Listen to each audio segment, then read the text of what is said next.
fogo estranho ou chama divina. Você vê aqui realmente desejoso de receber um discernimento sobre como diferenciar o fogo estranho da chama divina? Amém mesmo? Então vamos ler juntos aqui. Ao 8º dia chamou Moisés a Arão e a seus filhos e aos anciãos de Israel e disse a Arão: toma um bezerro para oferta pelo pecado e um carneiro para o holocausto, ambos sem defeito, e traze-os perante o Senhor. Depois dirás aos filhos de Israel: tomai um bode para oferta pelo pecado, um bezerro e um cordeiro, ambos de 1 ano e sem defeito, como holocausto, e um boi e um carneiro por oferta pacífica para sacrificar perante o Senhor, e oferta de manjares amassada em azeite, porquanto hoje o Senhor vos aparecerá. Então trouxeram o que ordenara Moisés diante da tenda da congregação, e chegou-se toda a congregação e se pôs perante o Senhor. Disse Moisés: esta coisa que o Senhor ordenou fareis, e a glória do Senhor vos aparecerá. Depois disse Moisés a Arão: chega-te ao altar, faze a tua oferta pelo pecado e o teu holocausto, e faz expiação por ti e pelo povo. Depois faze a oferta do povo e faz expiação por ele, como ordenou o Senhor. Chegou-se, pois, Arão ao altar, imolou o bezerro da oferta pelo pecado, que era por si mesmo. Os filhos de Arão trouxeram-lhe o sangue. Ele molhou o dedo no sangue e o pôs sobre os chifres do altar, e o resto do sangue derramou à base do altar. Mas a gordura e os rins e o redenho do fígado da oferta pelo pecado queimou sobre o altar, como o Senhor ordenara a Moisés. Porém a carne e o couro queimou com fogo fora do arraial. Depois imolou o holocausto, e os filhos de Arão lhe entregaram o sangue, e ele o aspergiu sobre o altar em redor.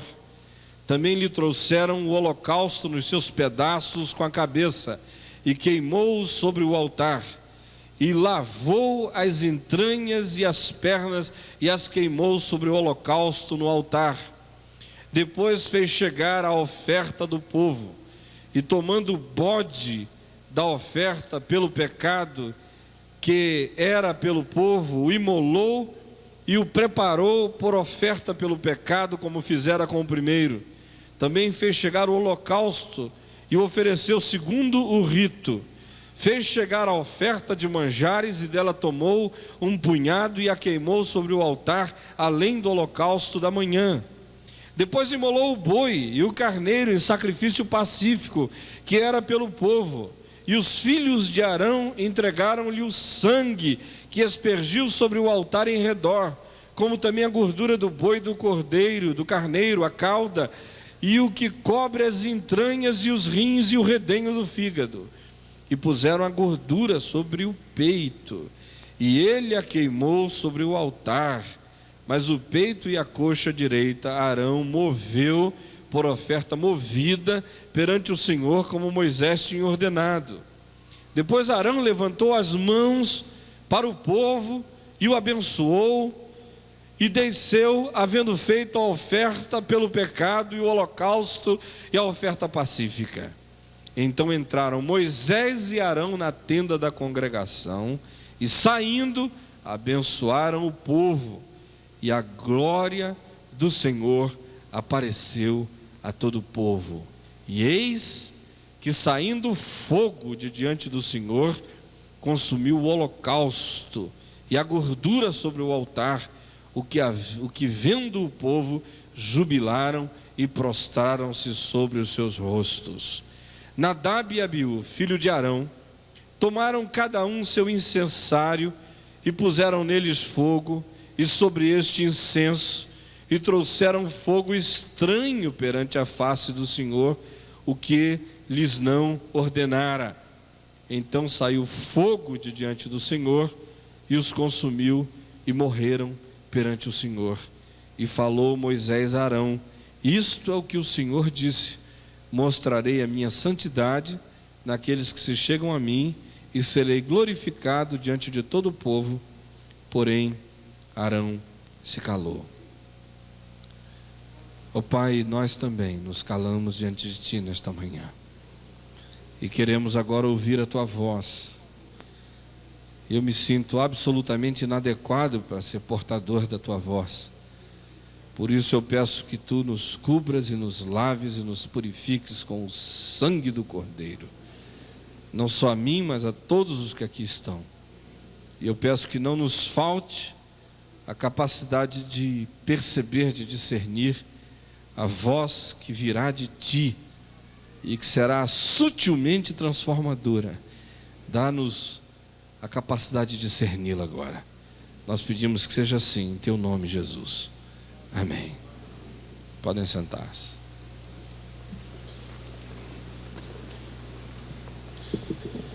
Nós temos aqui diante de nós um texto, para mim, dos mais vitais de toda a Escritura, no que diz respeito a nos ajudar a perceber, a discernir como é que um ser humano pode e deve se aproximar de Deus.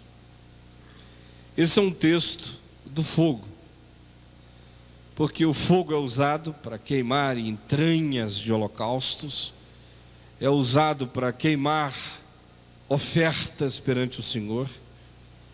O fogo aparece como derramar e a validação, a vindicação divina, comprovando a significação e a genuinidade do rito e do pacto do seu povo para com ele. E o fogo também aparece como instrumento de juízo, porque é fogo contra fogo. Apresentam diante de Deus um fogo estranho e Deus responde com fogo santo. E o fogo santo de Deus consome aqueles que trazem perante o Senhor um fogo estranho. O que me impressiona profundamente quando eu leio esse texto aqui é o fato de que, de alguma forma, se está dizendo aqui que Deus não pode visitar o ser humano sem juízo. O encontro de um Deus eterno, santo, único, como é o Deus único e verdadeiro desse universo, com a criatura humana ambígua, torta, cheia de sombras, de equívocos, de pecados, de perversidades disfarçadas de bondades pervadidas por perversidades. Em toda essa dubiedade que me marca, que me caracteriza, que me define como ser nesse universo, o encontro desse outro, que é absolutamente único na sua bondade, justiça, santidade, verdade, em quem não há mancha, não há sombra, de quem vem todo bem.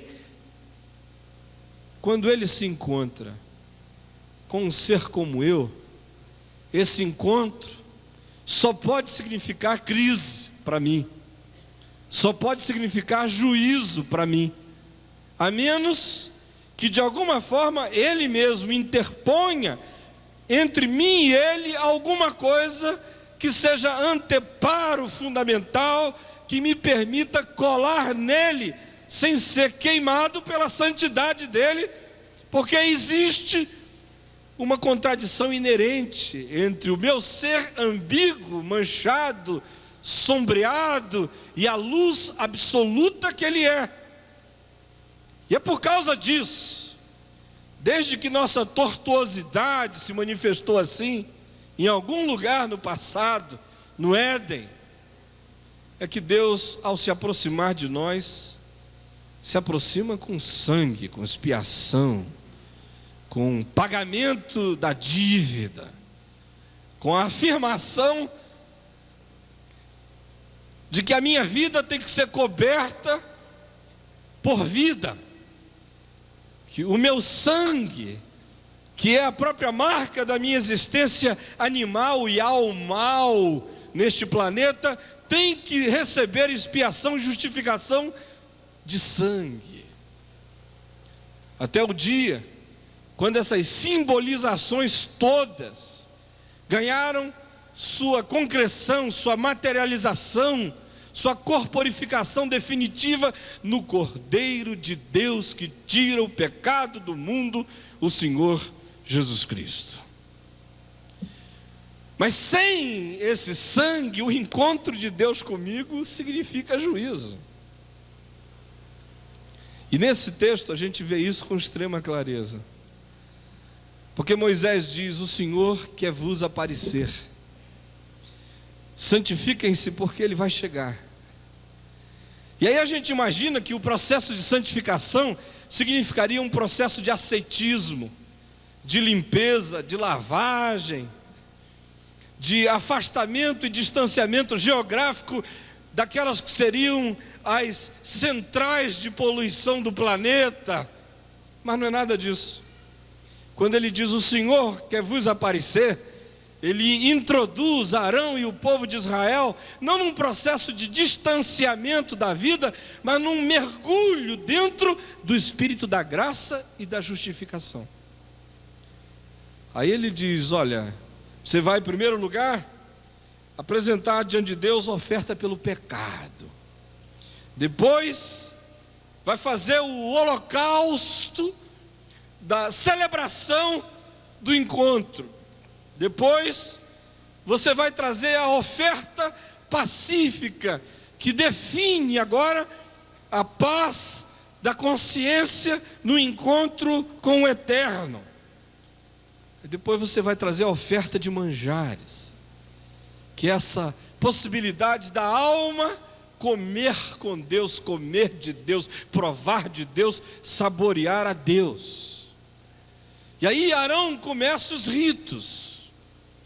E Moisés diz: inicialmente você vai fazer sacrifício pelo seu pecado, porque Arão, você é torto, e pelos pecados dos seus filhos. E aí Arão oferece holocaustos e ofertas extraordinárias, e elas têm suas exterioridades, porque a pele é queimada do lado de fora, o corpo, todas as partes visíveis, mas ela afeta as interioridades do ser, as entranhas, os rins, o fígado, as vísceras. Toda essa coisa tem que ser queimada. Depois que esse sacrifício está feito por ele, Moisés diz: agora é pelo povo. Pega o bode expiatório e amarre as culpas do povo no bode. E depois o novilho, e depois o carneiro. Começa com a oferta pelo pecado, depois oferece o holocausto desse encontro, depois oferece a celebração da paz de consciência, depois oferece a oferta de manjares, que vai significar o prazer do povo em estar com Deus. E esses ritos são todos obedecidos, não sem sangue, com sangue toda hora, aspergindo o altar, aspergindo a solenidade inteira e o próprio povo e os ofertantes do sacrifício. Depois disso tudo, quando os ritos da graça estão completos, verso 22 diz: Arão levantou as mãos, abençoou o povo, desceu, ele e Moisés entraram na tenda da congregação. E quando saíram da tenda da congregação, abençoaram de novo o povo. E aí a glória do Senhor apareceu. E aí fogo santo caiu e consumiu o holocausto e a gordura do altar. O que vendo o povo, deu glória a Deus e prostraram-se com seus rostos em terra. Podia terminar aqui, não é? Coisa maravilhosa. Mas veja só como é que o texto continua. Havia um moço chamado Nadab, havia um outro chamado Abiú. Esse aqui era universitário, esse segundo era da ABU.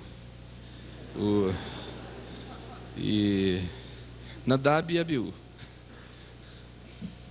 Nadab e Abiú viram fogo caindo, filhos de Arão, Papai garante. Disseram, puxa vida, olha o povo todinho aí, o fogo caiu ali, por que a gente não faz um espetáculo da graça aqui?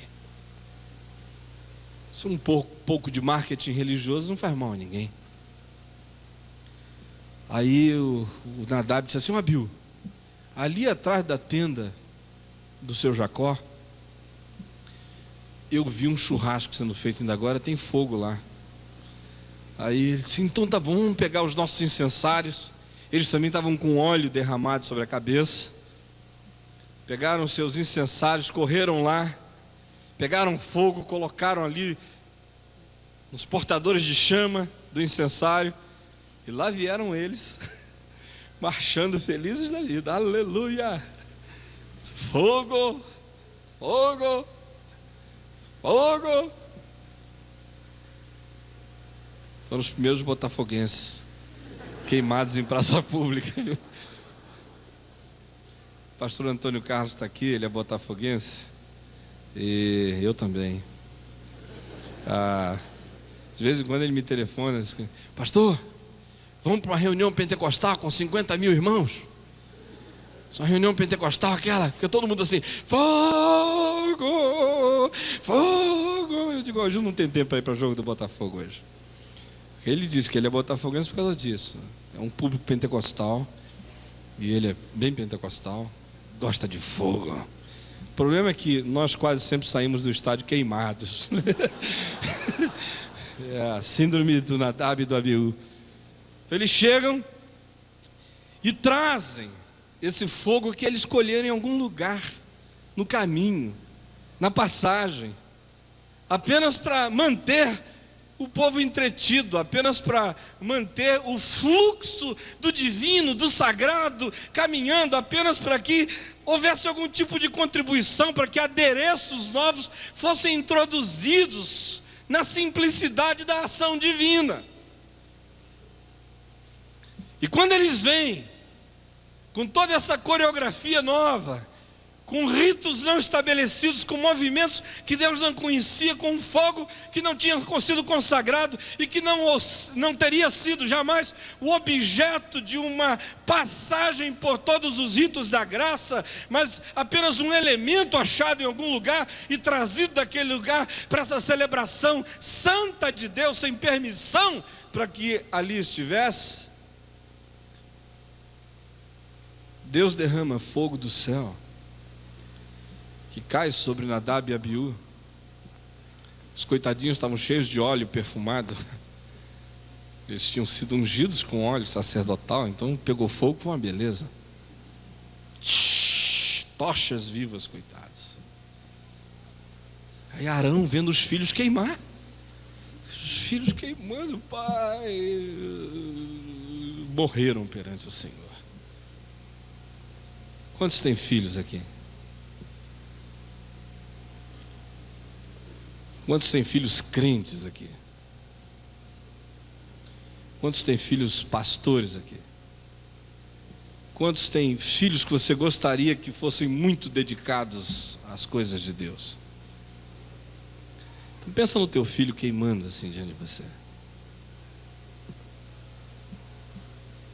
Outro dia eu estava lendo esse texto, fiquei imaginando meus filhos queimando diante de mim, no lugar do culto, numa pretensa santificação a Deus, e a espiritualidade não fazer bem a eles, mas trazer morte a eles. E a pergunta que fica é: que tipo de fogo as novas gerações estão pretendendo apresentar diante de Deus? E a angústia paternal que fica é: será que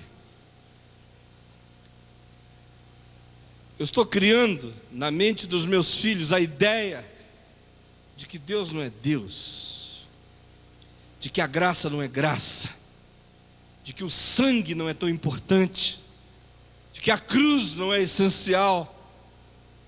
Será que, de alguma forma, o que entrou na cabeça deles é de que diante de Deus vale tudo, vale o show, vale o espetáculo, vale a encenação, vale a performance, o desempenho, vale pegar fogo de qualquer lugar e trazer diante do Senhor?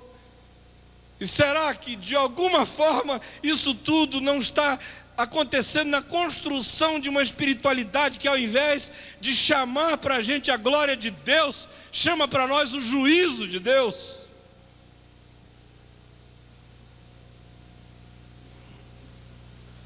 E aí, gente,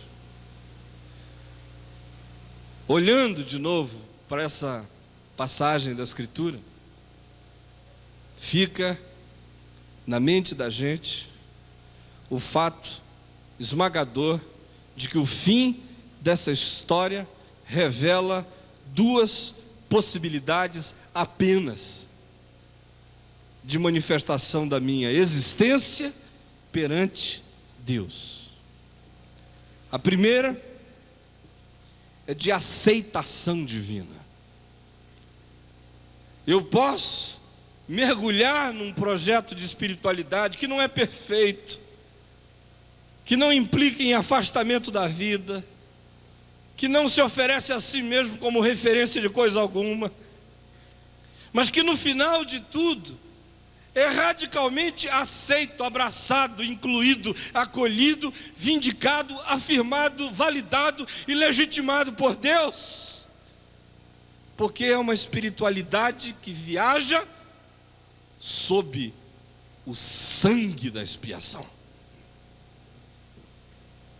Ou um segundo projeto de espiritualidade que desemboca em rejeição, em juízo, em crise, que é esse de Nadab e de Abiú, que tem todas as similaridades com aquilo que a gente chamaria de válido, mas não é válido, porque o que está em questão aqui não são as aparências dessa espiritualidade, sim os conteúdos profundos dela. Talvez a pergunta que fique a você seja basicamente o que pode ter sido tão radicalmente diferente entre os primeiros movimentos, os primeiros ritos que receberam a aprovação divina e o movimento de Nadab e Abiú que recebeu o juízo divino. O que diferencia uma coisa da outra? Fazer essa pergunta é fundamental, porque a resposta a ela é essencial, gente. Que nós estamos aqui diante de coisas muito parecidas, mas que têm resultados dramaticamente diferentes. Eu posso aprender o caminho de uma espiritualidade que termina na bênção de Deus, na glória de Deus, com o fogo de Deus, ou o caminho de uma outra espiritualidade que começa nas minhas intenções, nas minhas decisões, na minha autoconfiança, nas minhas pretensões, nas minhas fabricações, nas minhas produções, nos meus aparatos, nos meus cenários, nos meus métodos, nos meus conteúdos vazios de conteúdos, e termina consumida diante de Deus. O que diferencia uma coisa da outra? Quando eu digo que é fundamental a gente saber o que faz essa diferença, é simplesmente pelo fato de que essas duas espiritualidades estão vivas entre nós. Nós temos hoje esses dois caminhos para escolher, e o que a gente quer.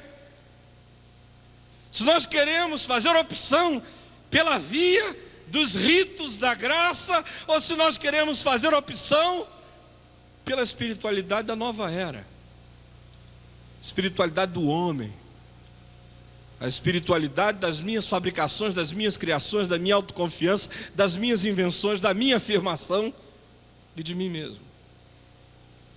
E aqui eu abro um parêntese para dizer que o que me impressiona é ver como nós, cristãos, especialmente os evangélicos, continuamos a ser topeiras espirituais, meu Deus. A gente fala tanto da nova era. Eu recebo cartas de gente assim: reverendo, o senhor é um homem de Deus, como é que o senhor deixa entrar na revista Vinde propaganda do Boticário? Boticário da Nova Era. Outro dia eu respondi uma dessas cartas. De vez em quando eu respondo. Já tem até uma resposta padrão lá que eu digo: olha, se escreverem, manda essa aqui.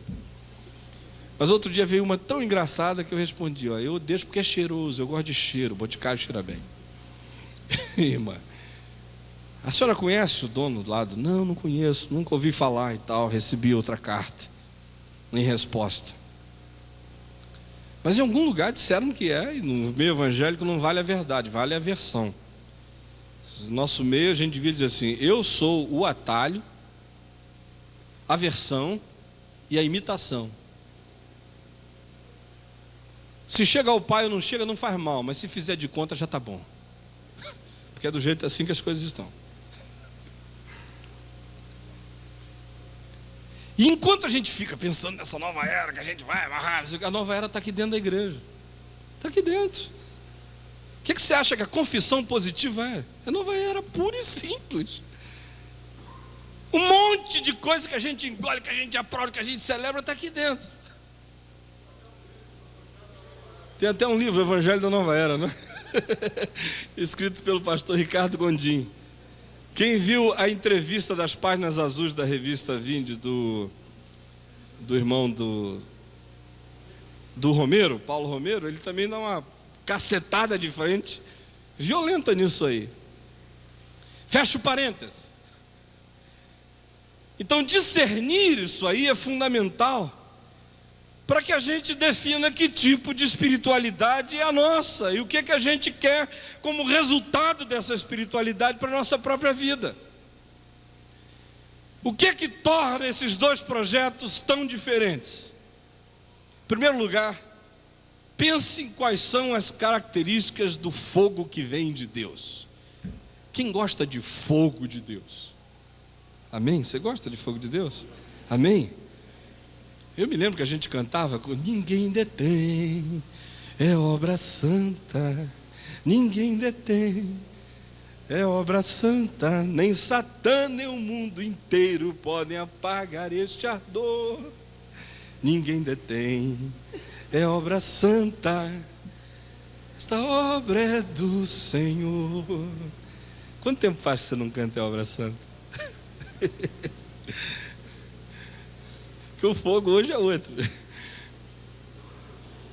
Como é que a gente define, discerne o fogo que vem de Deus do fogo estranho? Em primeiro lugar, esse fogo que vem de Deus, ele é validado sobretudo pelo fato de que ele significa que alguma coisa foi queimada diante de Deus como sacrifício fora do portão. Eu gosto do que diz o capítulo 9, verso 11, quando nos introduz a essa teologia do fogo. O fogo válido que o homem tem para oferecer a Deus é aquele da queima do sacrifício fora do portão, e foi isso que Jesus fez, e Hebreus 13 nos diz isso. Nosso altar hoje é de uma outra dimensão. Jesus mesmo é aquele que teve seu corpo queimado como sacrifício diante de Deus, fora do portão, conforme o rito descrito aqui no capítulo 9, no verso 11. Em segundo lugar, o fogo de Deus para o homem só chega como validação dos ritos da graça.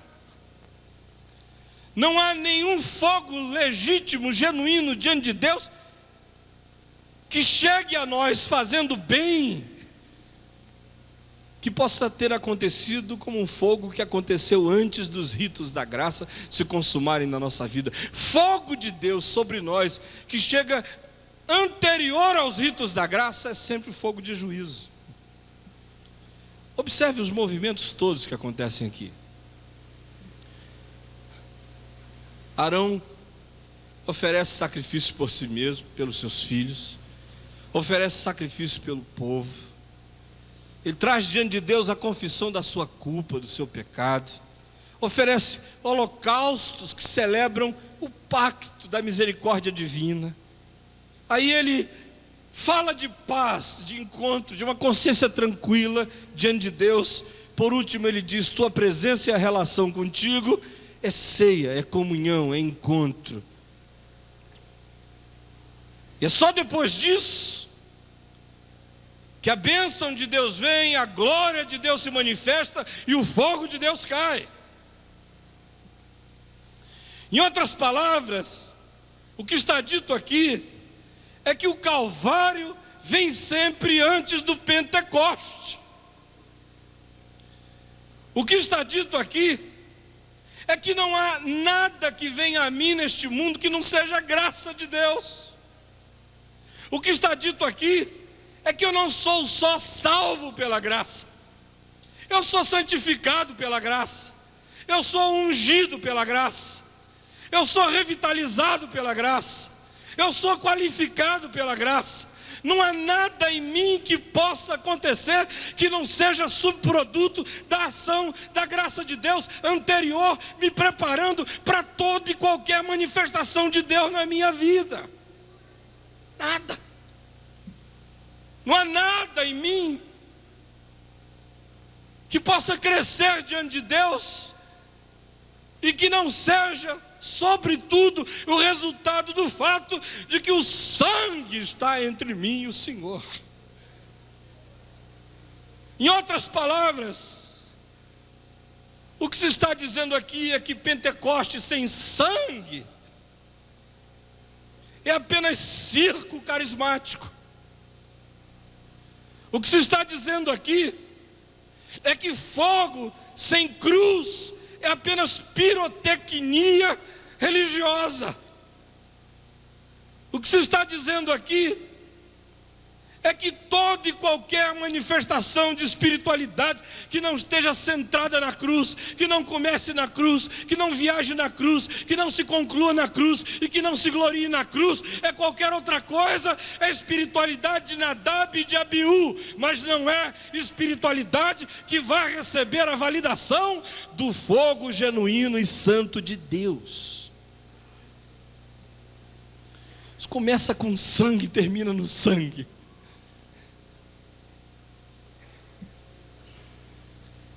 Agora, onde é que anda a cruz no nosso meio? Qual foi a última mensagem da cruz que você ouviu? Me conte.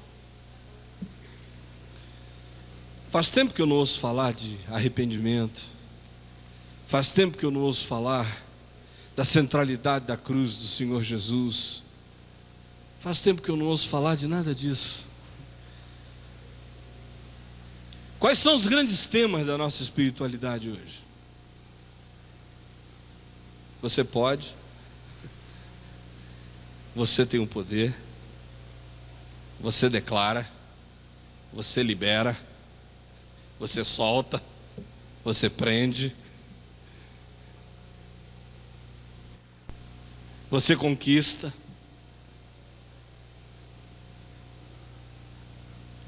Não é a fé em Deus, é a fé na fé.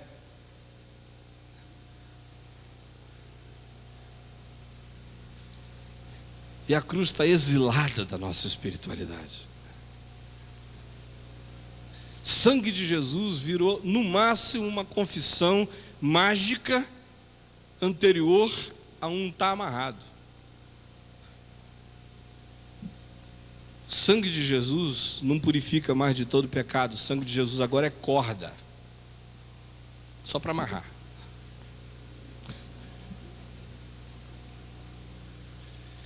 E quando a gente fala desse sangue, a gente fala apenas como declaração mágica, sem conteúdo, vazia. É mantra, é palavra de poder, mas não significa nada, ninguém sabe nem o que significa.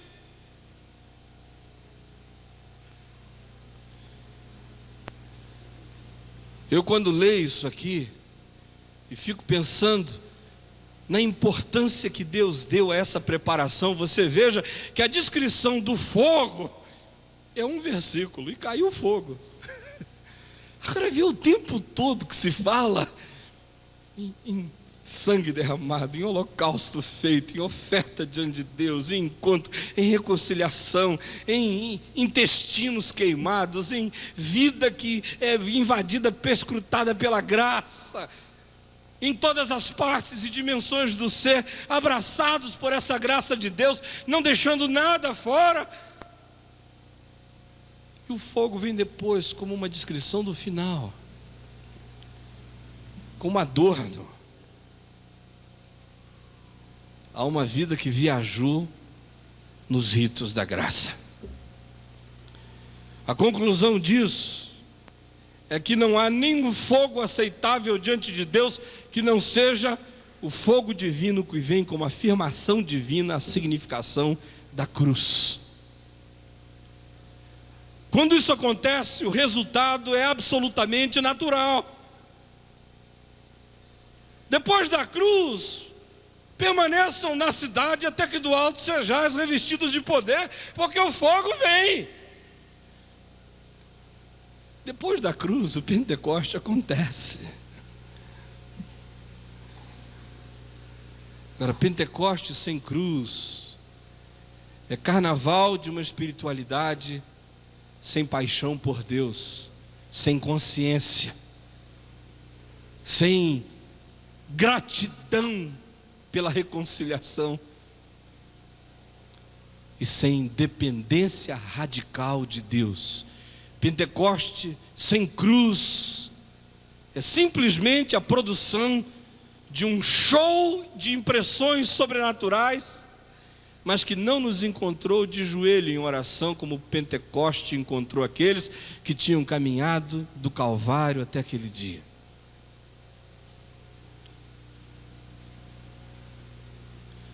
Isso tudo que eu estou falando a você é simplíssimo, é simplésimo. Eu me sinto até um tanto ridículo e simplista de estar tendo que repetir coisas tão básicas. Mas essas coisas básicas estão precisando ser repetidas porque de alguma forma elas foram banidas da nossa consciência.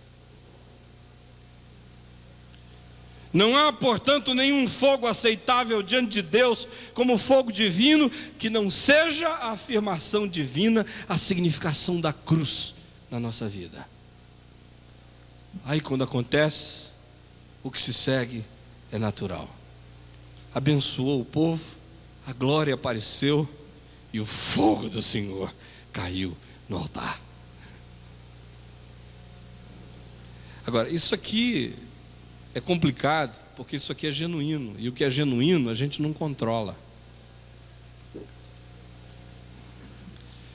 Esperar o fogo cair é uma coisa, Deus vai derramar. Passar no fundo da casa do seu Jacó, pegar um braseiro, botar e sair por aí fazendo carnaval, é controle, é domínio meu. E aí esses dois moços, Nadab e Abiú, pegam uma carona para o juízo. A bênção de Deus está aí. Vamos agregar a essa bênção de Deus algumas coisas novas. Eles vão lá, pegam, e de fato o que eles estão pegando é uma carona para o juízo divino. Agora olha aqui para mim, todos vocês.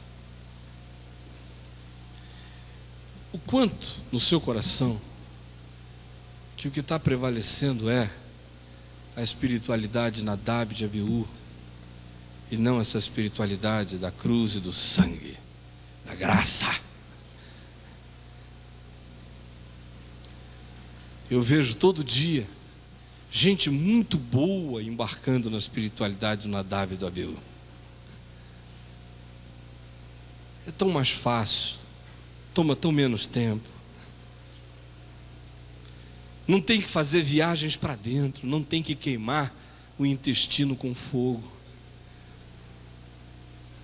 Não tem que fazer exercícios de consciência, não tem que assumir uma dependência total, radical, final à graça de Deus que me justifica. Não tem mecanismos sob o meu controle. O que existem são submissões aos ritos da graça e uma dependência total e final de que tudo vem de Deus e que a nossa suficiência está nele. Agora, o outro projeto está ao alcance da mão. A gente compra na esquina, a gente aprende a fazer. Tem curso de espiritualidade, Nadab e Abiú. Tem incensário à venda, tem fogo em pacotinho, se você quiser. Está tudo aí.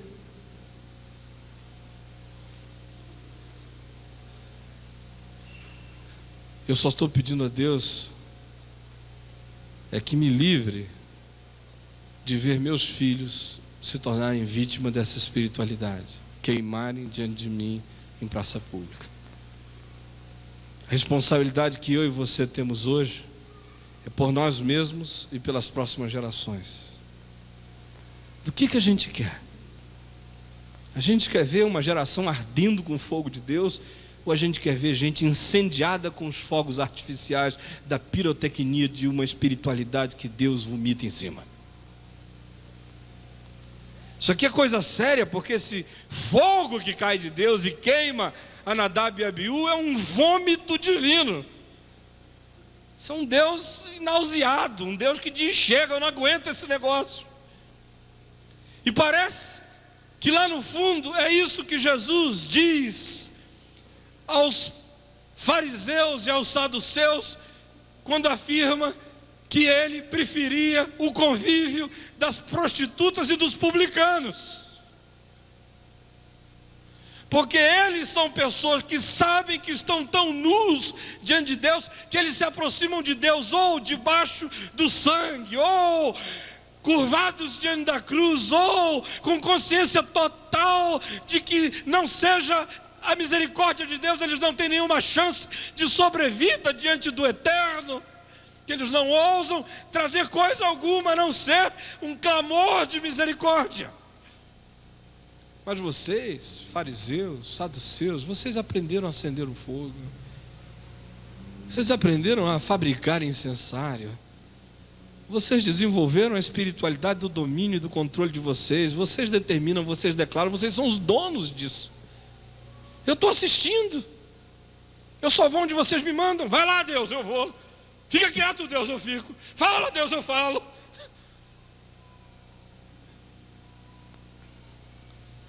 Que espiritualidade é que a gente quer?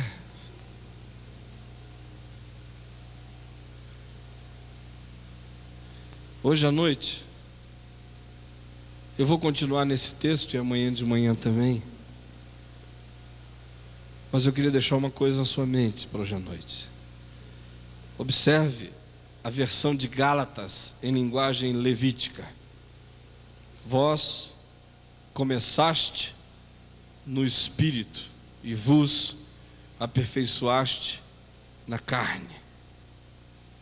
Vós começaste na chama divina e vos aperfeiçoaste no fogo estranho.